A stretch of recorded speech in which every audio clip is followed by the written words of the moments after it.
অনেক ক্ষেত্রে যারা মনোনয়ন পাননি তাদের সমর্থকরা প্রতিবাদ করেছেন, সেই দিকটা আসলে বিএনপি সামাল দিয়ে উঠতে পারবে কিনা? দেখুন, জোটের সঙ্গে তো আলোচনা হচ্ছে।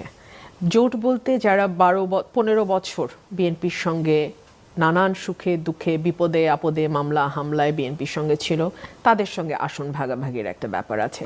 নতুন করে আবার অন্য কোনো দলের সঙ্গেও জোট হতে পারে, এই আলোচনাও আছে, শোনা যাচ্ছে। সো যেই 63টা আসনে এখনও মনোনয়ন ডিক্লেয়ার করা হয়নি, সেখানে ম্যাক্সিমামই জোটের আলোচনা বা জোটের চাওয়া আসনগুলো আর কি।